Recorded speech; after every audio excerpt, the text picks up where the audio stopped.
Jésus, ensemble réunis comme un seul homme, nous voici encore une fois à tes pieds pour te dire Kumama. Kumama yes. Alléluia, alléluia. Shalom, shalom mes bien-aimés dans le Seigneur. Mes meilleurs vœux, que la grâce et l'amour de Dieu soient avec vous. Au nom de Jésus. Devant vous, mes bien-aimés, je viens avec joie parce que nous nous retrouvons dans une nouvelle année et que c'est une année où le Seigneur a beaucoup de choses à nous dire. Et aujourd'hui, je bénis ceux donc qui m'ont ouvert la porte de pouvoir recevoir cette parole. Loin que vous soyez, merci parce que vous êtes gentils. Vous n'êtes pas obligé de m'écouter, mais vous avez pris votre temps. Je remercie le temps que vous prenez pour écouter la voix du Seigneur.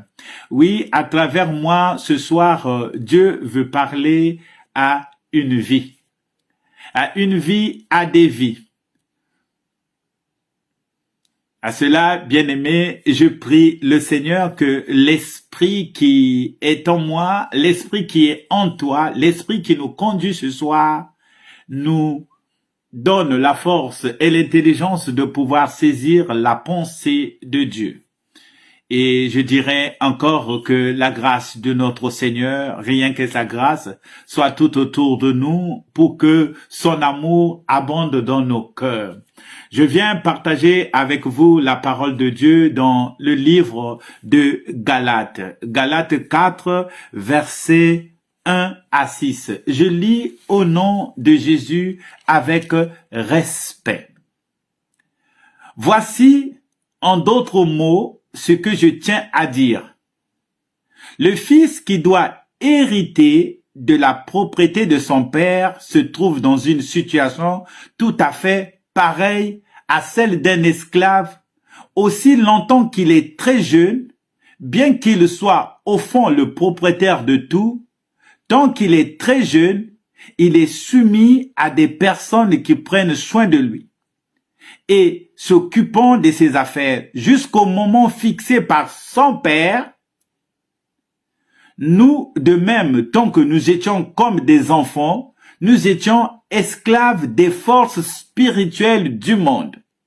Mais quand le moment fut arrivé, Dieu envoya son fils, il naquit d'une femme et fut soumis à la loi juive, afin de délivrer ceux qui étaient soumis à la loi, pour que nous puissions ainsi devenir fils de Dieu. Pour prouver que vous êtes bien des fils, Dieu a envoyé dans nos cœurs l'esprit de son fils, l'esprit qui crie Abba, cela veut dire mon père. Et si tu n'es plus ainsi, tu n'es plus esclave, mais fils. Et puisque tu es son fils, Dieu te donne les biens qu'il réserve à ses fils. Oui, c'est une vérité que je voulais partager à ceux qui sont fils de Dieu. Je parle à ceux qui sont fils de Dieu et non enfants de Dieu. Il y a une très grande différence. La Bible nous dit que Christ est venu.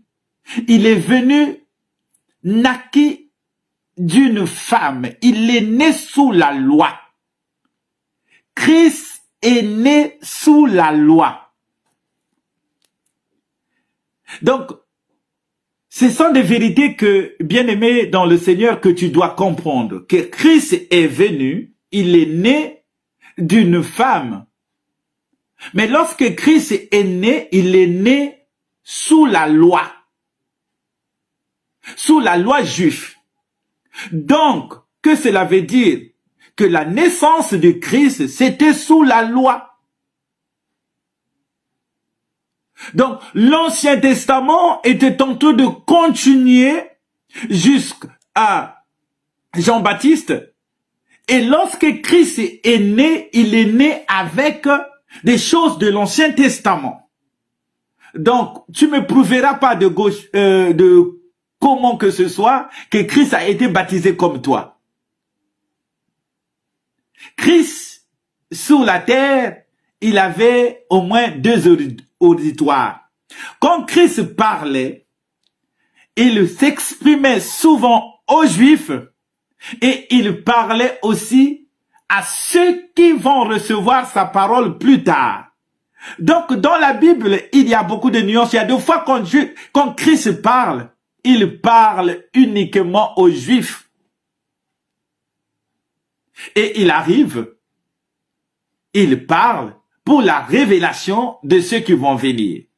Exemple, quand il dit que il sera avec nous jusqu'à la fin du monde. Qu'est-ce que c'est merveilleux, mes bien-aimés. Il nous le dit dans Matthieu 20, 28. Il sera avec nous jusqu'à la fin du monde. Christ, comment? Et comment cela a commencé? Pourquoi ce genre de promesses? Qu'est-ce qui s'est passé pour que ce genre de choses puissent nous arriver? Alors, mes bien-aimés, nous allons partir dans l'Ancien Testament où les choses ont commencé.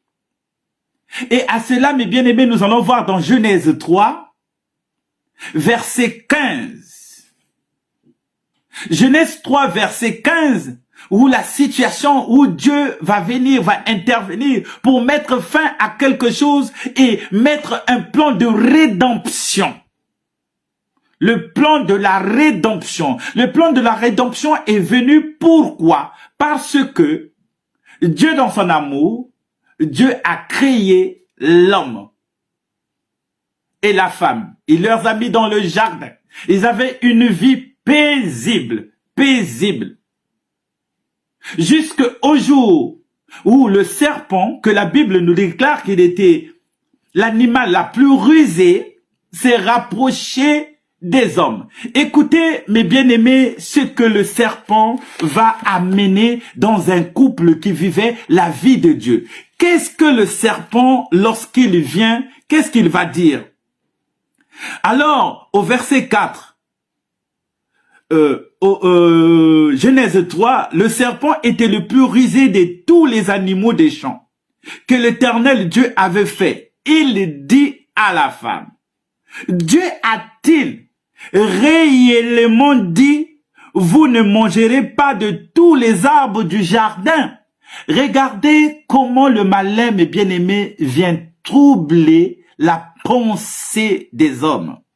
Il vient. Dans la même question, il n'a pas dit quelque chose de mauvais. Il répète ce que Dieu a dit. Mais comme c'est un malin, dans sa bouche, rien ne sort de bon. Lorsqu'il parle, il n'y a que le mensonge. Il dit, il répète la même phrase de Dieu.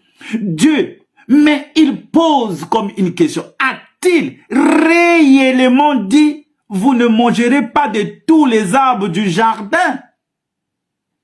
Alors ça a sémé un peu de doute dans la vie de Ève. Et la femme a répondu, oui, nous mangerons du fruit des arbres du jardin, mais quand au fruit de l'arbre qui est au milieu du jardin, Dieu a dit, vous n'en mangerez point et vous ne toucherez point de peur que vous mourrez. Écoutez la réponse du malin. Le serpent dit à la femme, vous ne mourrez point. Mais bien aimé, regardez ce qu'il vient de faire. Regardez la réponse qu'il vient de donner. Il vient contredire la pensée de Dieu. Il vient contredire la parole de Dieu. Il dit, vous ne mourrez point.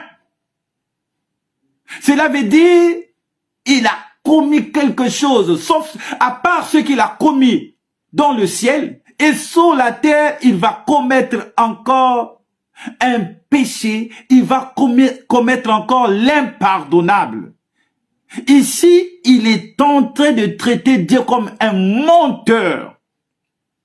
Il dit, vous ne mourrez point. Or que Dieu leur avait dit une parole. Mais lui, étant malin, il traite Dieu de menteur. Il dit que vous ne mourrez point. Ah donc, Ève s'est dit, ah bon. Mais Dieu sait. Le jour où vous en mangerez, vos yeux s'ouvriront. Et que vous serez comme Dieu, connaissant le bien et le mal. Et pourtant, les choses étaient établies. Mais regardez, quand le malin parle, comment les choses changent, mes bien-aimés. La même phrase qui est dite par une personne qui dégage le mensonge dans sa bouche, ça change et ça transforme. Ici, en répondant, il a traité Dieu de menteur. Donc, tout ce que Dieu a dit est mauvais. Tout ce que Dieu a dit, c'était le mensonge. Et ça a troublé les pensées de Ève. Voilà, mes bien-aimés, lorsque le couple va tomber, Dieu va apparaître. Il va venir. Quand il vient dans le jardin, il demande, Adam, où es-tu? Cela nous arrive, mes bien-aimés. Je vais dire une vérité. Que lorsque Dieu vient, c'est pas toi qui cherches Dieu, comme tant de gens qui nous disent. Je suis monté à la montagne pour aller chercher Dieu. Mais bien-aimés, Dieu est là. C'est lui qui est venu chercher l'homme. C'est Dieu qui nous cherche, mes bien-aimés. C'est Dieu qui nous a trouvés. Il nous a trouvés. Et il dit, Adam, où es-tu? J'ai entendu ta voix et je me suis caché. Voilà, mes bien-aimés, lorsque cet acte est commis, voilà Dieu qui va directement voir l'auteur. C'est-à-dire, regardez mes bien-aimés comment Dieu, notre Dieu, comment il est bon. Il n'a pas puni ni Adam, il n'a pas puni Ève, car dans son cœur, Dieu est bon. Il va automatiquement, directement donner une sanction. Il n'a pas parlé ni à la femme, à part que lorsqu'ils étaient là, il donne les sanctions. Les sanctions, mes bien-aimés, c'est là où commence la Bible. C'est là où tout est parti. C'est dans Genèse 3, verset 15. Qu'est-ce que Dieu va nous dire? Je mettrai inimitié entre toi et la femme, en parlant au serpent. Je mettrai inimitié. Toi et la femme, rien vous allez vous entendre. En aucun cas. Jamais, jamais, jusqu'à la fin, toi et la femme, je mets l'inimitié. Alors, écoutez le plan de Dieu. Il dit, la postérité et sa postérité, celle-ci, entre ta postérité et sa postérité, celle-ci t'écrasera la tête et tu lui blesseras le talon. Les choses ont commencé depuis Genèse 3:15. Dieu a mis son plan de la rédemption. L'homme est tombé, il faut le délivrer. Maintenant, pour le délivrer, depuis le temps, mes bien-aimés, Dieu a dit au serpent que c'est la postérité de la femme. Écoutez bien, mes bien-aimés, c'est la postérité de la femme. Or que nous savons très bien que la femme ne donne pas la postérité. La postérité vient de l'homme. Mais il dit que c'est la femme. Donc là, il voulait nous prévenir, il voulait nous parler déjà de ce plan de la rédemption qu'il avait établi. Mais il nous dit que la personne qui va écraser la tête du serpent viendra de la femme. Il parle de la postérité, donc il parle d'un élément qui sera tout petit. Et c'est là le mystère, mes bien-aimés. Voilà, le mystère va commencer. C'est ce qu'on appelle l'incarnation. Partout, mes bien-aimés, où vous irez, pas beaucoup de gens en parlent. Mais je vous parle de l'incarnation. Nous venons de le vivre il n'y a pas très longtemps, Noël. L'incarnation, la solution pour que l'homme soit délivré, pour que l'homme sorte de ce péché. Il parle de l'incarnation. L'incarnation, c'est quoi? C'est exprimer le processus par lequel un être spirituel prend une forme charnelle. Donc, c'est un être spirituel qui doit se donner, qui doit devenir un homme. Mais on nous dit qu'il viendra d'une femme. Mais pendant ce temps, nous savons que la femme ne peut pas donner naissance seule. Puisque la posternité doit venir de l'homme. Mais on nous parle de cette femme. Et c'est ce que Galate est en train de nous expliquer. Et c'est ce que Galate nous dit. Dans Galate 4, que Jésus-Christ naît d'une femme. Cette femme qu'on a parlé. Mais il est né sous la loi. Cette femme qu'on a parlé devait enfanter un enfant sans mari.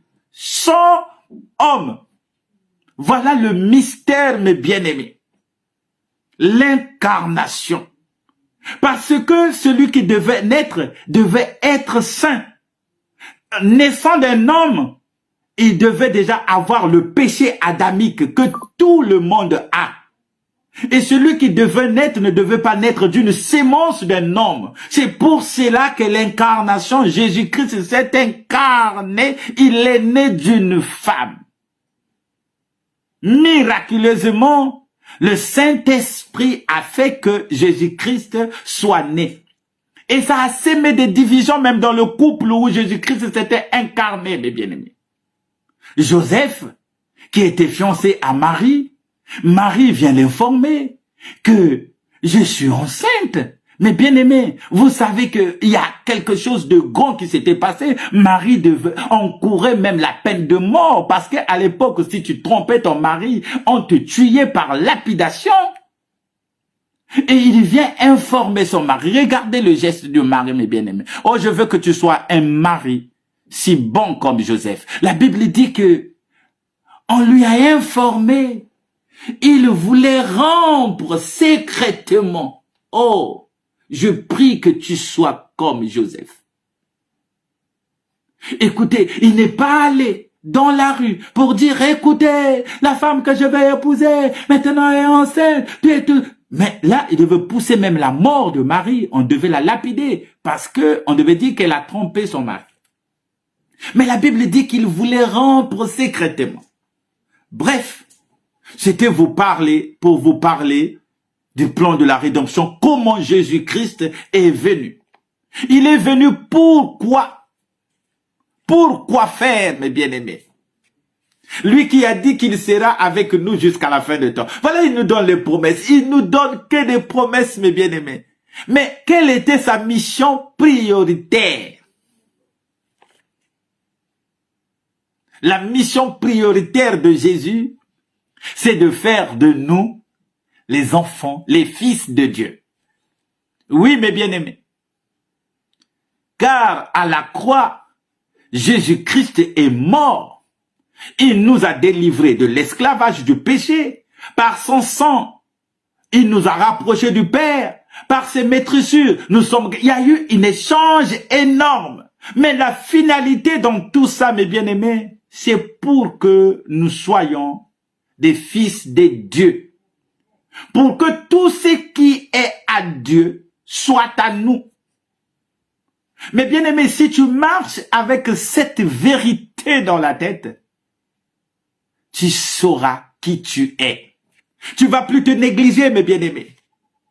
Tu es le fils de Dieu par adoption. Donc, quand Christ s'est incarné, la Bible dit qu'il n'a pas regardé son égalité avec Dieu.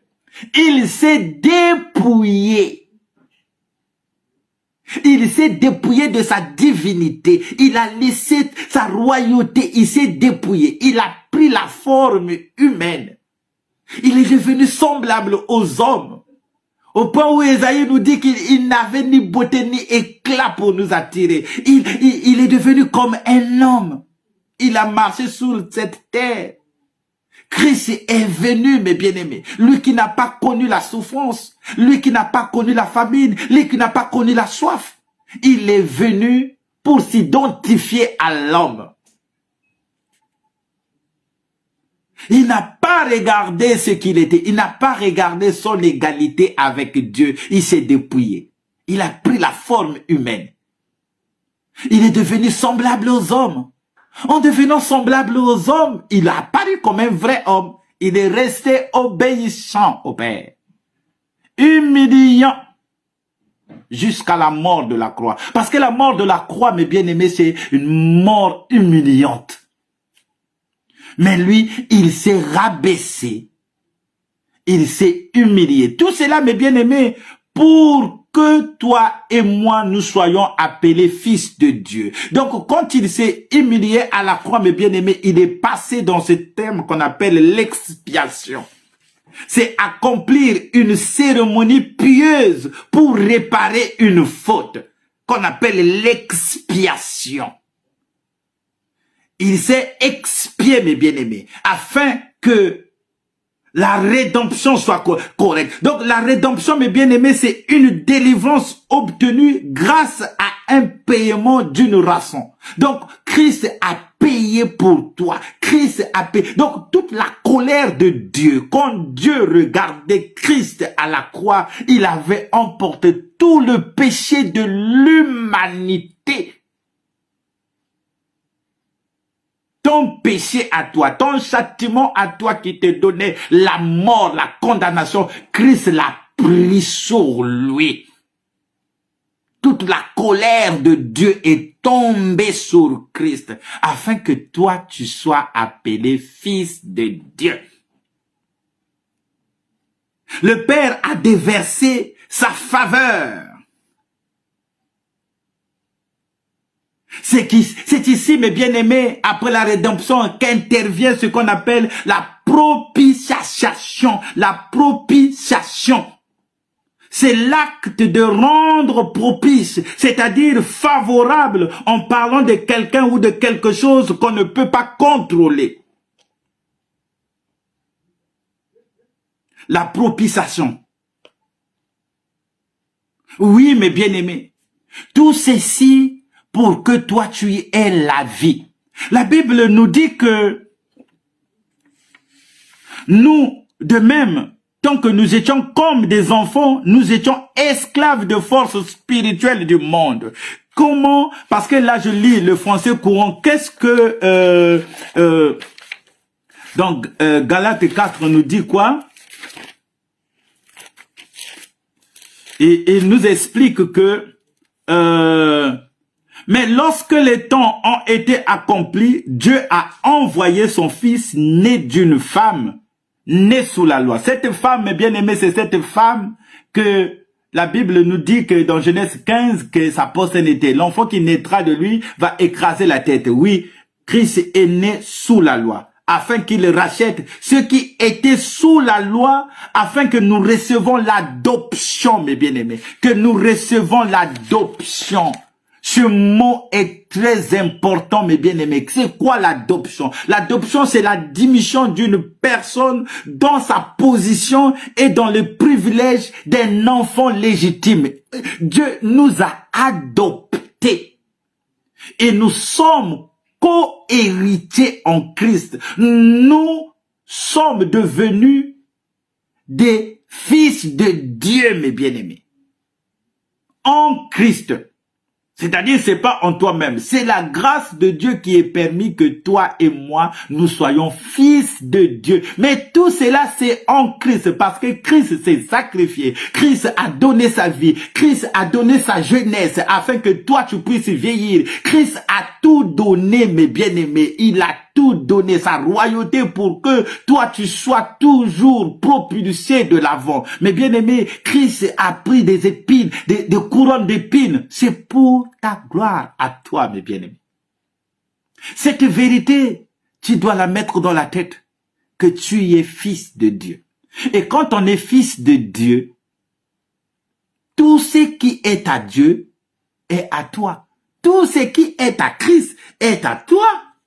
La Bible nous dit que Et parce que vous êtes fils, Dieu a envoyé dans nos cœurs, parce que nous sommes des fils, Dieu a envoyé dans nos cœurs l'esprit de son fils. Mais bien aimé, c'est Dieu qui a envoyé.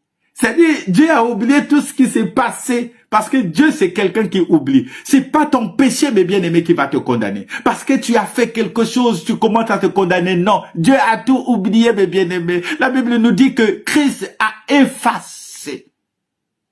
Effacé. Souviens-toi quand nous étions à l'école, lorsqu'on te dit que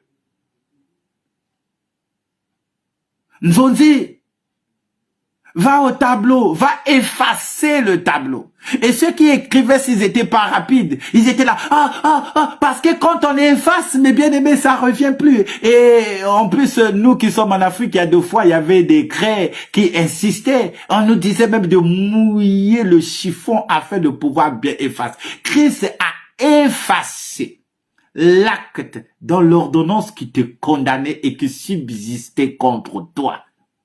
C'est où? C'est à Golgotha.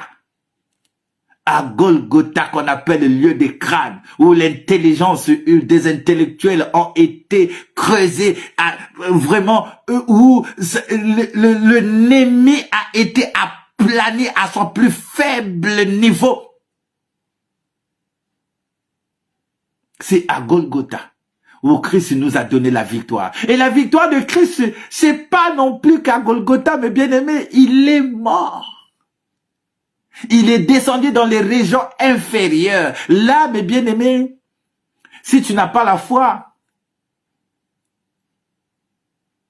comme l'a été Daniel, les David, les Abraham, tout ce monde-là, mes bien-aimés, ont vu Jésus. Ils l'ont vu dans les régions inférieures. Imagine-toi que dans les régions inférieures, tu regardes dans les seins d'Abraham, tu vois comme ça, c'est Jésus-Christ. En qui tu as cru? Là, fallait avoir la foi. Les David passaient, ils voyaient Jésus, ils se disaient, oh, en lui nous avons cru, le voilà, il est ici. Premier jour, deuxième jour, troisième jour, le voilà, il a donné l'espoir même à ceux qui étaient en bas.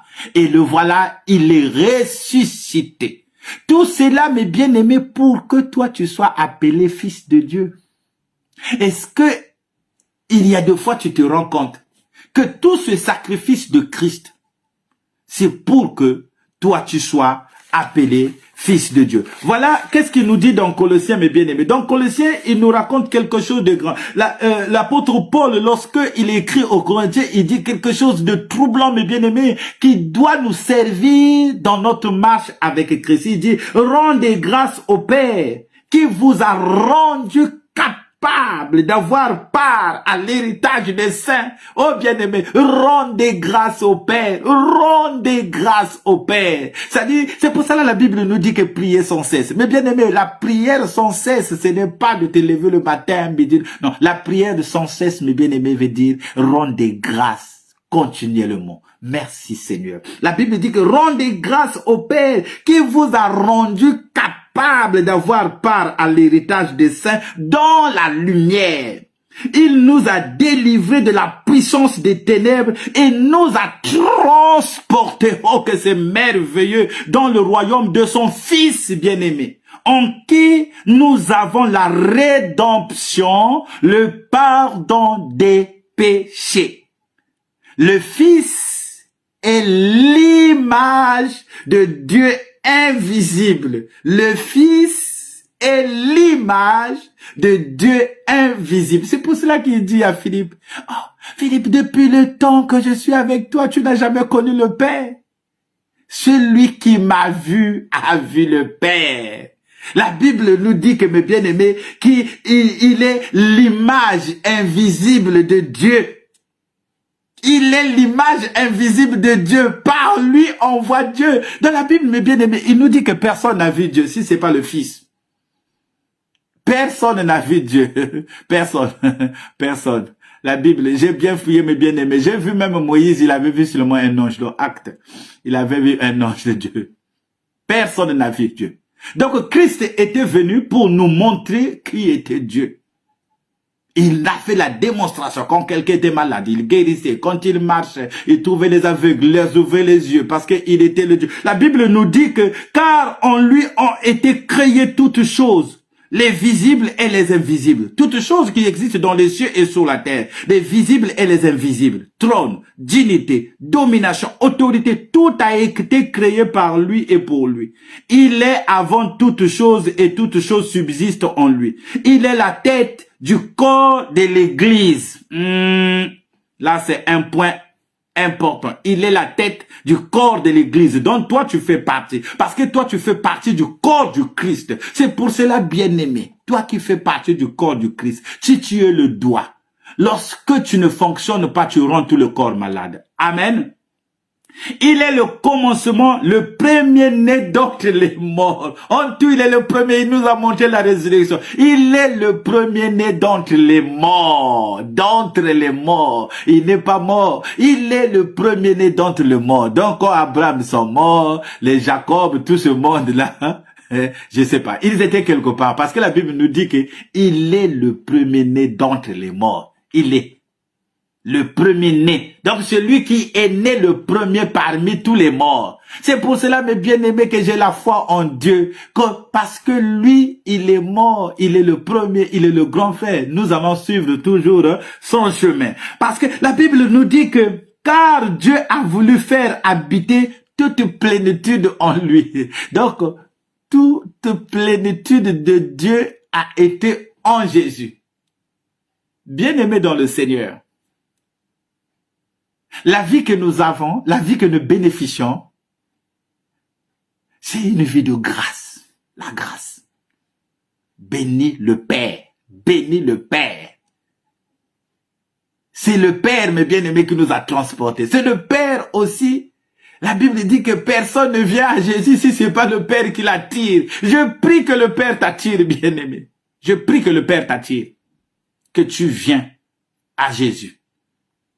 Parce que Dieu a voulu habiter toute plénitude en lui. Il a voulu par lui tout réconcilier avec lui-même, tant ce qui est sur la terre et ce qui est dans les cieux, en faisant la paix par lui, par le sang de sa croix. Mais bien aimé, l'œuvre de la croix est magnifique. L'œuvre de la croix est merveilleuse. Par cette œuvre, mes bien-aimés, nous avons la vie.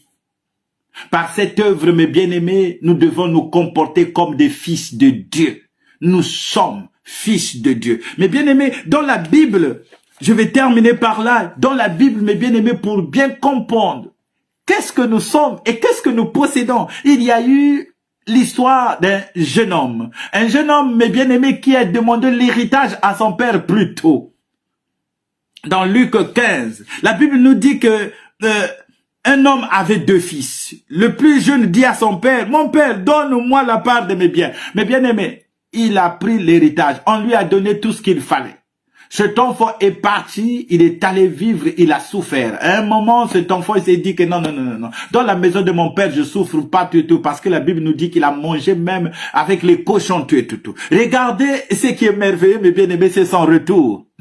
C'est son retour. Oh, je prie, même si tu étais loin de Dieu, ton retour est si merveilleux. Le Père, de loin, lorsqu'il avait entendu que voilà ton fils est de retour, mais bien aimé, le Père sort. Alléluia. Oh Jésus de Nazareth. Le Père sort. De cette même manière, mes bien-aimés, comme Christ est mort, mes bien-aimés. Il a déchiré ces traits-là, mes bien-aimés, qui faisaient le barrage entre nous, le Père. Le Père sort. Il a vu ses enfants. Il a couru. Il a couru. La Bible nous dit qu'il a couru. Il a pris son fils. Il l'a embrassé. Il a amené, il a dit à ses serviteurs, oh, tuez-moi des moutons, tout ce qu'il faut, tout, pour que mon fils soit heureux. Si tu étais parti, mais bien aimé dans le Seigneur, voilà que la Bible nous dit que nous sommes les fils de Dieu. Et tout ce qui est à Dieu. Regardez mes bien-aimés. Lorsque cet acte va se passer, c'est au verset 25 que je voulais venir. Voilà le grand frère. Or, le fils aîné était dans les champs. Lorsqu'il revint et approcha de la maison, il entendit la musique et des danses. Il a appelé un des serviteurs et lui demandant ce qu'il c'était. Ce serviteur lui dit, ton frère est de retour et ton père a tué le veau gras parce qu'il l'a trouvé en bonne santé. C'est très important, mes bien-aimés. Il n'est pas venu malade. Je prie, bien-aimé, que tu ne reconnais pas notre Seigneur sous le lit de l'hôpital. C'est quand tu es en forme, viens au Seigneur. La Bible dit que quand il est revenu au Père, le Père a tout tué parce qu'il était en bonne santé. Donc il arrive que tu t'éloignes de Dieu et que tu cherches Dieu dans la maladie, et que tu cherches Dieu parce que tu as fait un accident, et que tu cherches Dieu parce que tu es déçu, et que tu cherches Dieu parce que, bien-aimé dans le Seigneur. Il faut pas chercher Dieu. C'est plutôt Dieu qui te cherche. Dieu a besoin de toi comme dans le jardin d'Éden. Il a dit, où es-tu? Ce soir, je suis en train de te demander, et que l'Esprit de Christ qui est en moi, qui parle, qui te dit, où es-tu? Voilà, cet enfant, il est revenu. Et nous regardons l'attitude du grand frère. Le grand frère dit que non, mais attends. La Bible dit qu'il s'est mis en colère et ne voulant pas entrer. Son père sortit et le pria d'entrer. Mais il répondit à son père, voici, il y a tant d'années que je te sers, sans avoir jamais transgressé tes ordres, et jamais tu ne m'as donné un chevreau pour que je me réjouisse avec mes amis. Tant d'années que je te sers. Il servait qui? Son père. Mais il était fils. Voilà ce qu'il a oublié. Écoutez, mes bien-aimés, quand on est fils de Dieu, on ne sert pas Dieu. Alléluia. Regardez, mes bien-aimés, qu'est-ce que le Père va lui dire? Mais, il continue dans le verset 30. Et quand ton fils est arrivé, celui qui a mangé ton bien avec des prostituées, c'est pour lui que tu as tué de veau gras. Écoute, le Père le tient sur l'épaule. Il dit que, mon enfant, lui, dit le Père, tu es toujours avec moi. Et tout ce que j'ai est à toi. Alléluia. Oh, quelle réponse merveilleuse. Tout ce que j'ai est à toi. Tout ce que j'ai est à toi, dit le Père, qui nous a bénis de toutes sortes de bénédictions dans le lieu céleste en Christ. Tout ce qui est à moi est à toi. Tu t'es comporté comme serviteur. Non, tu es fils de Dieu. Tout ce qui est à moi est à toi. Bien-aimé dans le Seigneur, Christ est mort pour que toi tu sois appelé fils de Dieu. Je t'en supplie, fils de Dieu, là où tu es. Cette expression, mes bien-aimés, fils de Dieu, on vaut aussi pour les filles. On est fille d'Abraham, mais on est fils de Dieu. Que tu sois mâle, femelle, tu es fils de Dieu. On ne dit pas une fille de Dieu, non, on est une fille d'Abraham. Cette expression, mes bien-aimés, j'expliquerai ça plus tard, mais que tu sois homme ou femme, tu es fils de Dieu. C'est une expression merveilleuse, mes bien-aimés. C'est pour cela, sur le chemin d'Emmaüs, je vais m'arrêter par là, lorsque les disciples parlaient et qu'ils étaient avec Jésus, quand Jésus apparaît devant eux, ils disent que « Es-tu le seul dans Jérusalem qui ne sait pas ce qui t'est arrivé ?»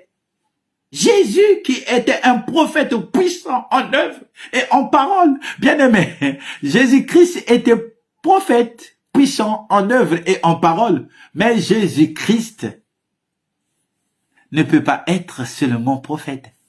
Parce qu'un prophète ne ressuscite jamais. Fils de Dieu, la résurrection est à toi. Fils de Dieu, l'enlèvement est à toi. Fils de Dieu, tout pouvoir t'a été donné. Fils de Dieu, tu as la force. Fils de Dieu, tu as tout. Tout ce qui est à Dieu est à toi. Bien-aimé dans le Seigneur, soyez bénis, soyez bénis. Nous reviendrons plus tard pour parler encore de notre royaume. Que Dieu vous bénisse.